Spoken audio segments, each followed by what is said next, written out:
Estamos aquí con el doctor Franco Fiumara, juez penal, un experto en crímenes de lesa humanidad, genocidio, consultor internacional y una de las personas más capacitadas en la República Argentina y quizás en Latinoamérica con toda seguridad para hablar de los temas y básicamente referidos al tema de Israel, el ataque terrorista de Hamás y todo el terrorismo diplomático que está ejerciendo no solamente las Naciones Unidas, sino también, yo diría, la Corte Penal Internacional.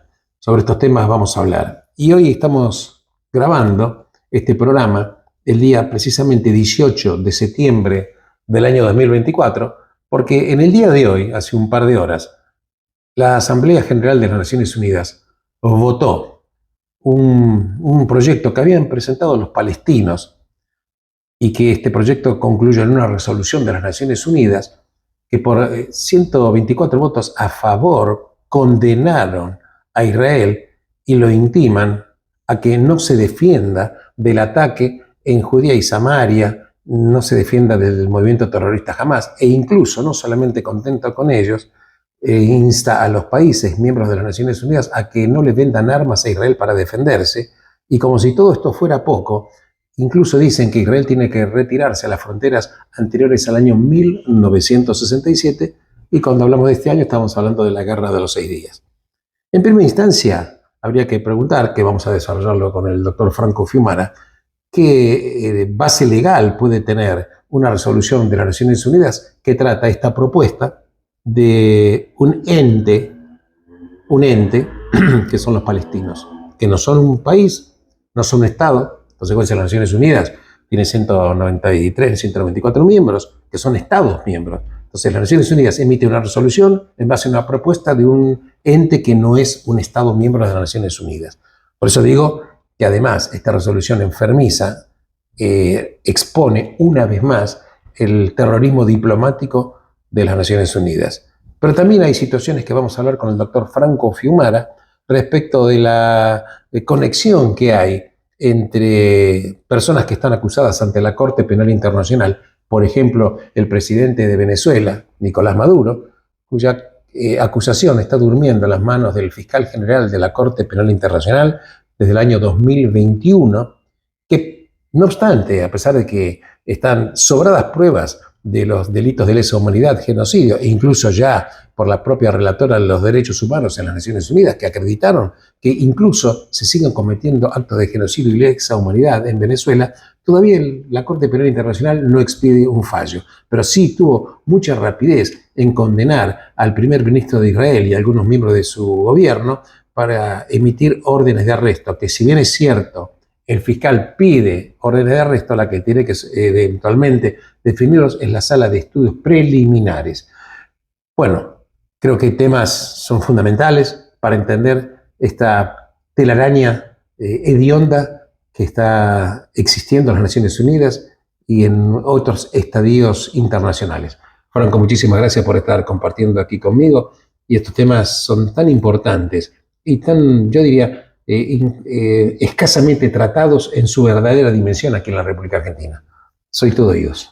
Gracias, Alberto, gracias a todos los que nos van a observar en minutos a partir de que terminemos este programa, por lo cual te agradezco nuevamente esta posibilidad. Para mí es muy grato compartir el momento, más allá de lo que son las noticias realmente sorprendentes y que no nos dejan de sacar o salir de un estado de shock que nos producen, ¿no? Vos sembraste todo el tablero de muy buena forma en que lo has hecho, y vamos a tratar de acomodar las fichas de ajedrez, porque realmente es un verdadero ajedrez que se está jugando en otra dimensión, en la dimensión diplomática política, y acá vamos a centrarnos en lo que es justamente la Asamblea General de la ONU, ahí donde votan todos los estados partes, que son los que tienen voz y voto en ese foro internacional que a veces es nefasta las conductas que están complementando, que ya sabemos lo que puede suceder con las mayorías que acuerdan el voto en contra de Israel. Algunos casos específicos, como el caso de Francia, realmente me sorprendieron porque pensaba por lo menos que se iba a tener, como hicieron otros países. Francia hoy votó en contra. Votó en contra justamente de Israel. Es información que estoy recabando por prensa. No pude llegar a leer todavía la resolución porque, como bien mencionaste, un par de horas. Es reciente, un par de horas, y no pude hacerme el documento específico, pero... Francia con 10 millones de islámicos. Exactamente, que por eso a veces es aconsejable para su conmoción interna una abstención, ¿no? Como hicieron otros países europeos que son más allegados a Israel. En este caso, bueno, fue una sorpresa que realmente creo que no lo esperaba ni el Estado de Israel mismo, ¿no?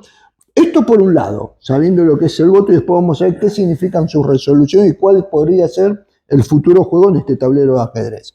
Por otro lado, es lo que vos bien mencionaste como un ente, que es bastante complejo de explicarlo en realidad en cuanto a la situación incluso de lo que sería la supuesta Palestina, porque tenemos, como bien sabemos en el mapa, dos partes territoriales, de las cuales una tiene potestad permanente y desde hace el año 2007, cuando hicieron el golpe de Estado los miembros terroristas de Hamas contra la autoridad legal constituida por acuerdos de Oslo.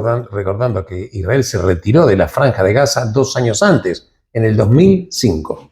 Ariel Sharon, pero también lo hizo voluntariamente. Una desconexión unilateral. Hizo una desconexión y entregándole a la autoridad palestina que se haga cargo en pleno de la seguridad de las cuestiones inherentes a esa franja. O sea que aquí tenemos lo que no sería tampoco una posibilidad de Estado, porque es una zona fallida. Olvidémonos, estamos hablando incluso antes del 7 de octubre del 2023, con lo que sabemos que sucedió, pero para no extender la explicación, son terroristas en poder de un territorio que atacan con sus 24 brigadas, si mal no recuerdo, 24 brigadas, al Estado de Israel legítimamente dentro de su soberanía. Estado que forma parte de las Naciones Unidas. De las Naciones Unidas, que tiene voz y voto. Yendo a la franja de Cisjordania, donde está constituida a través de la autoridad palestina, sabemos que hay sector A, B y C, y lo que realmente sorprende con esto de volver al año 67, que es una falacia, es que el sector C son territorios en disputa para el derecho internacional público. Es importante lo que está diciendo el doctor Franco Fiumara, porque la gente tiene que entender,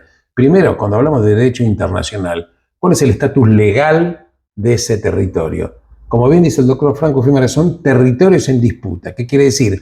Que la disputa no está resuelta, y si la disputa internacional no está resuelta, nadie puede reclamar derechos adquiridos cuando no hay una resolución al respecto. Te escucho. Muy bien claro, porque aparte de los acuerdos de Oslo, dice manifiestamente y expresamente que ambos, Estado parte de Israel y la autoridad reconocida, la autoridad palestina, y esto fue suscrito por no solo Yasser Arafat, sino también por Abu Mazen, el actual presidente de la autoridad palestina, porque era el número 2 al respecto.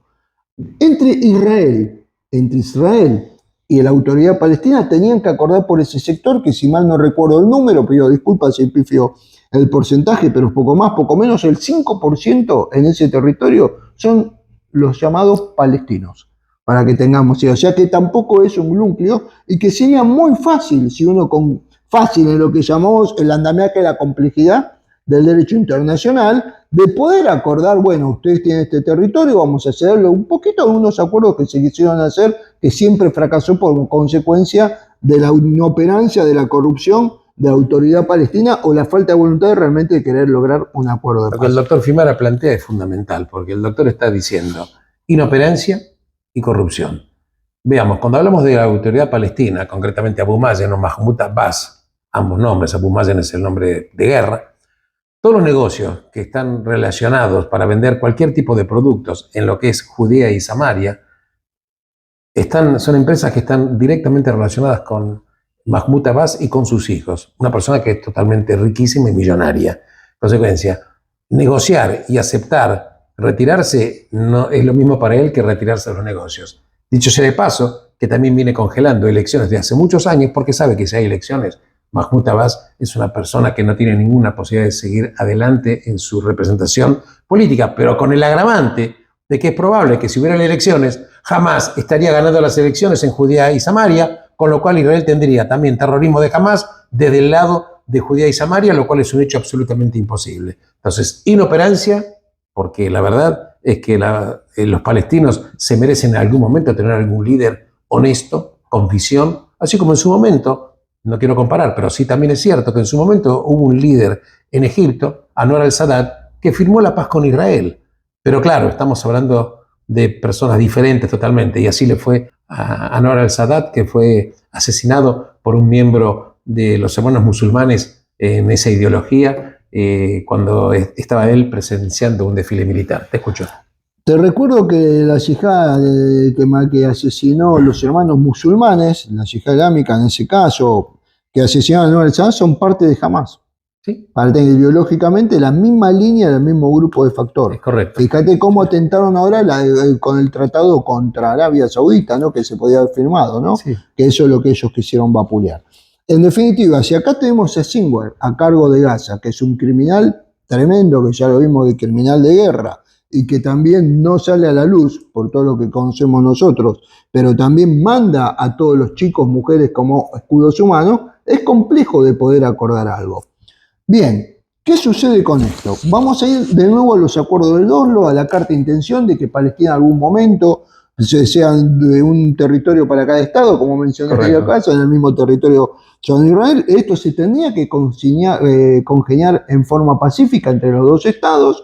Nunca se pudo lograr, no se pudo lograr, ya pasaron del año 95, la segunda parte, estamos en el orden prácticamente de 30 años el próximo año.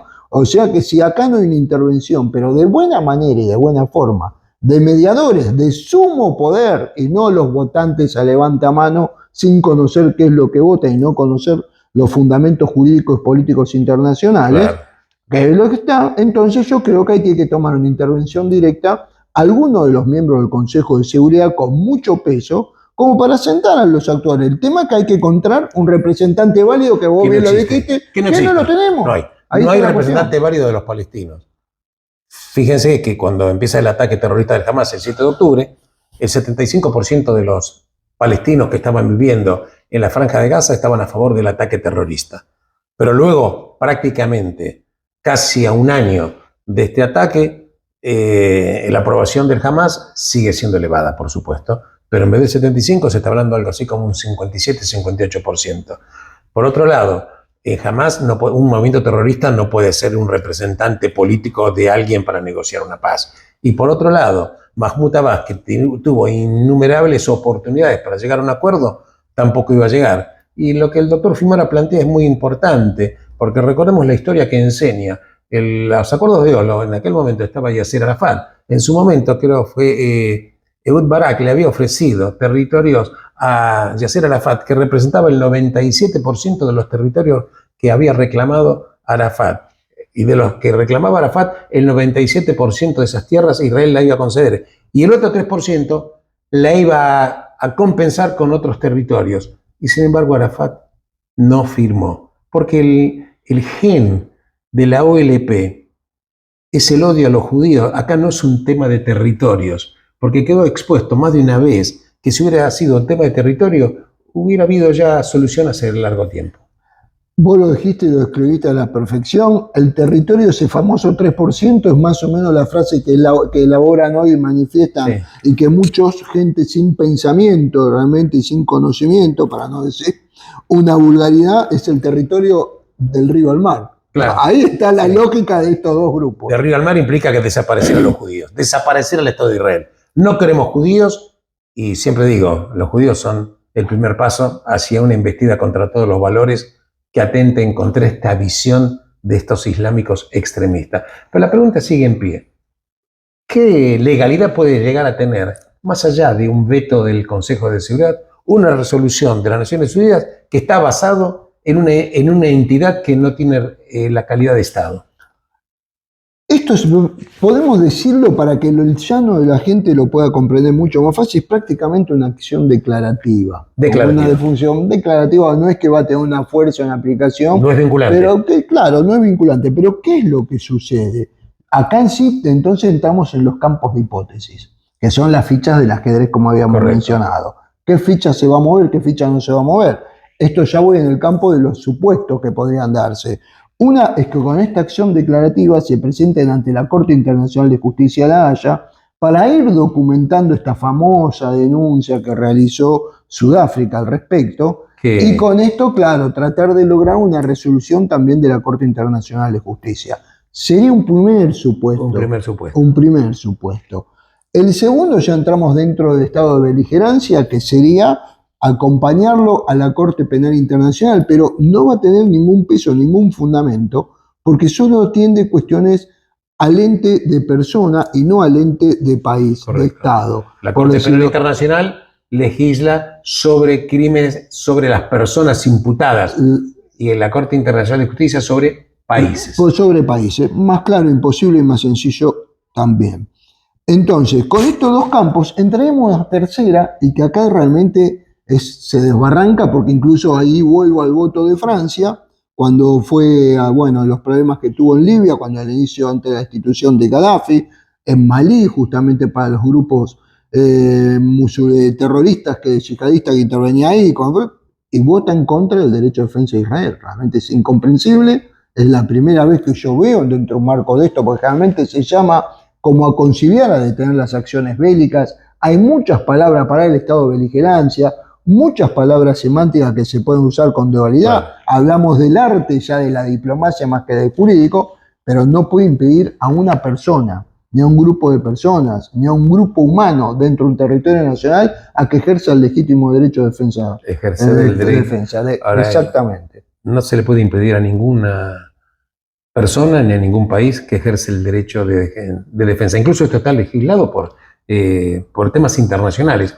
Pero la Carta de Naciones Unidas misma. Concretamente. Lo interesante del caso es que cuando Rusia invade Ucrania el 22 de febrero del año 2024, no se le hizo una resolución pidiendo embargo de armas contra Rusia, que se retire de los territorios. Entonces, esto demuestra la farsa legal que tiene como objetivo simplemente la deslegitimación del Estado de Israel. Eso es lo que buscan. Esto es lo que busca.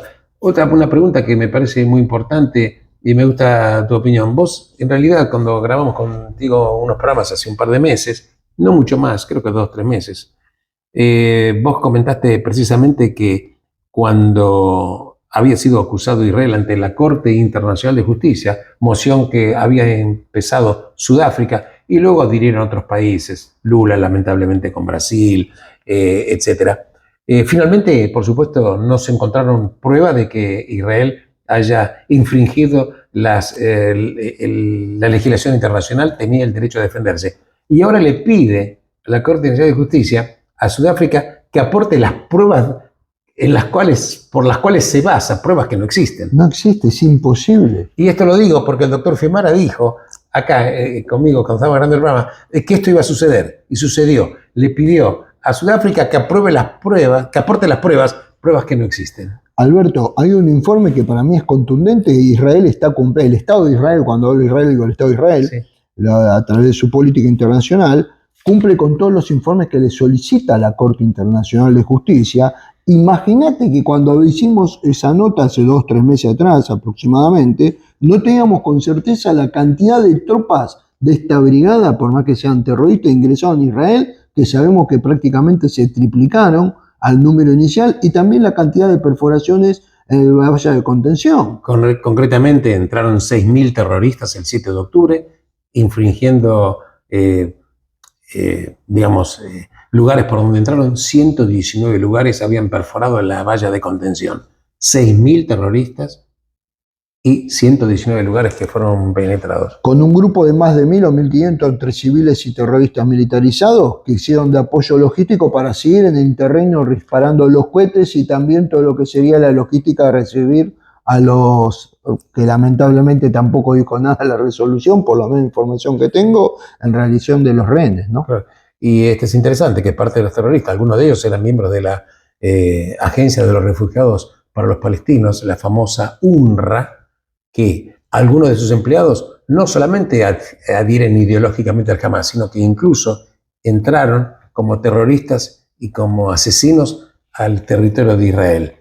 Pero, como si esto fuera poco, cuando en el año 2007, en Venezuela, vamos a ver cómo este collar se va abrochando, y por eso la presencia del doctor Fiumara es fundamental, accede a la Fiscalía General de Venezuela, una fiscal en Venezuela, que finalmente fue echada en el año 2017, García Ortiz, Luisa García Ortiz. porque ella estaba en contra de lo que estaba haciendo Maduro y había denunciado, entre otras cosas, a Maduro, entre otras cosas también por corrupción, con la empresa Odebrecht, no sabemos esta famosa empresa.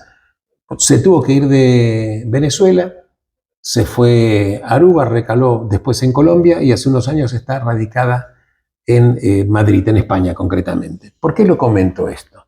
Porque esta mujer había hecho denuncias que finalmente recayeron.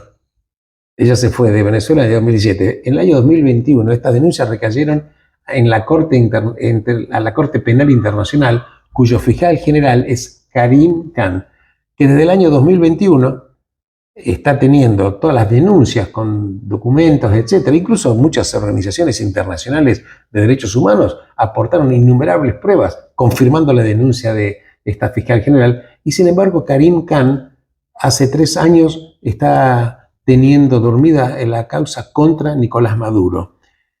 Pero hace muy poquitos días se denunció y se comprobó que Maduro tiene una abogada. Y esa abogada de Maduro que lo defiende es cuñada del señor Karim Khan, que es el fiscal general de la Corte Penal Internacional de La Haya. Y claro, la pregunta es evidente. ¿No debería el juez apartarse cuando la contraparte está defendida por un familiar tuyo? Una vergüenza total y absoluta. ¿Cómo es esto? Técnicamente la figura jurídica es excusarse, seguir interviniendo, apartarse el mismo técnicamente de la causa y sobre todo cuando se descubre, por lo menos no sabemos si algún chanchullo, por decirlo de alguna manera, claro, pero sí una falta de ética total. Esto ya está debidamente acreditado. Contraviniendo las disposiciones legales de la propia Corte Penal Internacional. Totalmente, el mismo estatuto. Lógicamente, el mismo estatuto. Así que acá hay un caso tremendamente vinculante familiar entre ellos como para no poderlo hacer. Y no solo eso, que entonces se va comprendiendo el porqué del doble rasero, ¿no? De lo inmediato en algunas cuestiones que tienen que ver con Israel, de lo mediato en alguna cuestión que tenía que ver con Rusia y de lo altamente dilatado con lo que tiene que ver con un criminal realmente de crímenes aberrantes como es el señor Maduro, a quien yo incluso hace 6 años atrás, te recuerdo que había sido vedor internacional por la oposición justamente en territorio venezolano y habíamos visto, no en la magnitud que fue ahora, pero sí podíamos acreditar lo que había realizado justamente como lo que había sido una debacle electoral en ese momento. Así que imagínate cómo todo cierra, y estos son los países que junto a Sudáfrica, otro estado prácticamente fallido, donde hay determinadas cuestiones inclusive de carácter étnico-racial entre la misma comunidades de ellos, si decimos de color, y no solamente con lo que tendría que ver lo que era oportunamente el apartheid, sino ya estamos hablando justamente conflictos cuasi triviales, diciéndolo en un marco de contexto histórico, y son los estados que operan contra el Estado de Israel y con todo este marco de movimientos realmente que los llaman de movimientos de la libertad, y realmente son opresores catastróficos en la historia de la humanidad. Ahora es importantísimo lo que el doctor Fiumara aporta con mucha sapiencia y con mucha solidez, no solo intelectual, sino además desde el punto de vista jurídico. La abogada de Maduro, que es una mujer malaya, nació en Malasia, Venkatesgari Alagendra, es el nombre, es la cuñada del fiscal Karim Khan. Insisto con esto, que hace 3 años tiene durmiendo la causa contra Maduro, pero fue rapidísimo en condenar y pedir órdenes de arresto contra Bibi Netanyahu, primer ministro de Israel, y algunos miembros de su gabinete. Y si bien es cierto que la sala de estudios preliminares no se expidió, no obstante, el daño político está hecho. Por eso hablo yo de terrorismo diplomático en las Naciones Unidas, en la Corte Internacional de Justicia, que se pretende utilizar como un brazo político de los enemigos del Estado de Israel, en la Corte Penal Internacional, porque esto es la verdad. Incluso me gustaría saber si vos tenés alguna información. Creo que salió hace poco una información de que Karim Khan, que es un abogado que tiene nacionalidad británica, está, por supuesto, forma parte del miembro de la barra de abogados en Gran Bretaña, y algunos abogados pidieron que se lo saque de la barra de abogados a Karim Khan. Sé que por falta justamente de ética, muchos abogados han solicitado que lo Correcto. sea apartado exactamente como una sanción ética. Como una sanción ética, ¿no? Exactamente. Claro, él está Exactamente. viviendo en La Haya, Karim Khan, con todos los honores que se le prodigan a este tipo de cargos muy importantes. Pero también es cierto, fijémonos, por ejemplo, con el señor secretario general de las Naciones Unidas, Guterres. ¿Qué tenés para decirnos? Guterres, si uno va al diccionario de lo mal pensado, creo que completa todas las fichas, todos los cuadros y no deja lugar en el tablero. Es incomprensible que una persona que me hace acordar desde otro aspecto y punto de vista, pero a un brote psicótico ideológico contra Israel, me hace acordar a Kurt Waldheim. Recuerden eso, El nazi, ¿no? que finalmente con los años se descubrió que formaba parte de la SS, era un nazi, estaba afiliado al partido nazi. Bueno, en realidad el gran mufti de Jerusalén armó un batallón para luchar con la Wehrmacht, que es el ejército alemán, en los Balcanes. No solo en los Balcanes, sino el que estaba en el mismo sector, en el mismo sector que operaba esta tropa de los Handas, creo que se llama la división, sí, o la brigada, era Kurt Waldheim, justamente a cargo de la Wehrmacht. Así que fíjate que contemporáneamente ellos estuvieron en el mismo sector, en el mismo lugar, y quizás, no sabemos porque Kurt Waldheim llevó este secreto a la tumba y cuando estaba en Naciones Unidas desapareció mucho de la documentación, de la prueba. No fue casual. Quizás, no fue casual, sino creo que incluso se podría hacer una hipótesis para investigadores académicos, historiográficos, claro, de que si no es que hubo retroalimentación en cuanto a la detención de no solo partisanos en ese momento de Tito, de los grupos nacionalistas yugoslavos, sino también de los judíos en las redadas. Claro. ¿No? Ahora, vemos que hay todo un collar espantoso, que es una asociación ilícita enmascarada en organismos internacionales. Las Naciones Unidas, esta vergüenza a la Corte Penal Internacional, la vergüenza que hacen pasar también a la Corte Internacional de Justicia, el señor Guterres, que la verdad que cuyos pronunciamientos son espantosos. Alemania, precisamente hoy, salió que embarga, digamos, congela el envío de armamento a Israel. Y a veces me pongo a pensar casi como que parece que a Alemania siempre se le escapa la ficha finalmente, ¿no? Alemania, que hizo un mea culpa con respecto al holocausto de los judíos. Y la verdad que hay situaciones incomprensibles. Lo que el doctor Fimara plantea, Francia condenando a Israel. Pero también es cierto que hubo otros países pequeños, Chipre, que hizo acciones militares conjuntas junto con Israel, maniobras militares, votó en contra. La pregunta es, ¿tanto miedo se le teme a parte del Islam que ha capturado y tiene de rehén a las democracias y a los derechos humanos? ¿Cómo lo ves vos? Realmente es incomprensible la situación, porque de una vez por todas hay que poner límites a todos estos grupos fascinerosos, como yo creo que Venezuela, empezando por Venezuela, va a tener el síndrome de Cuba, ¿no? Va a estar 7 décadas o más de 7 décadas con el poder si siguen con esta lógica y nadie le deja de comprar petróleo. Sabemos que los embargos económicos todo fracasa, pero en definitiva tiene una matriz, porque te dije el ejemplo de Cuba, porque tiene una matriz de cubana, como lo operan todos sus servicios dentro del país. Incluso ya Maduro mandó a matar fuera de su territorio en Chile, que generó un conflicto diplomático también, que puede alimentar la Corte Penal Internacional, eso que ha acontecido. Y fíjate que no solo eso, sino que hay que empezar a poner límites a estas cuestiones. Por ejemplo, Suecia, a todos los, con elegantes palabras, como dije yo, pero con una notoria realidad, comenzó a entregar incentivos económicos de más de $30.000, si no recuerdo el número. Con los números nunca fui un experto, pero creo que una cifra importante. Una cifra importante para que cada uno de los que estuvieron asilados o emigraron de los países en conflicto puedan volver a su país de origen. Se los quieren sacar de encima. En una palabra, eso es lo que... No quiero ser políticamente correcto. Si ser políticamente correcto está encubriendo una mentira. Terrorismo diplomático, Asamblea de Naciones Unidas, Fiscal General, organismos de las Naciones Unidas, la UNRWA, esa agencia para refugiados, que se ocupa únicamente de los refugiados que siguen obteniendo beneficios por el solo hecho de que algún familiar de ellos había nacido en aquel territorio en su momento. Incluso muchos de los que reciben subsidios y ayudas no nacieron ni siquiera en esos territorios que están reclamados. Eso es una vergüenza. Ahora, para todos los refugiados del resto del mundo, excepto para los palestinos, hay una agencia que es el ACNUR, que se ocupa de todos los demás. Me pareció importante hablar de estos temas. Me gustaría tu cierre. Yo, Alberto, sabes que tengo fuertes convicciones, aparte de justificaciones en el ámbito académico jurídico, como para ver que lo que Israel hace es, a ojos vista, la misma Corte Internacional no puede rebatir porque está haciendo el máximo de control de ejercicio de la defensa territorial de su Estado y de su población, ¿no? Se llama Correcto. defensa en común, y también sobradas muestras de que aplica todos los tratados y convenciones de género humanitario como para tratar de dar el máximo de protección a los que son víctimas colaterales de cualquier conflicto. Bien.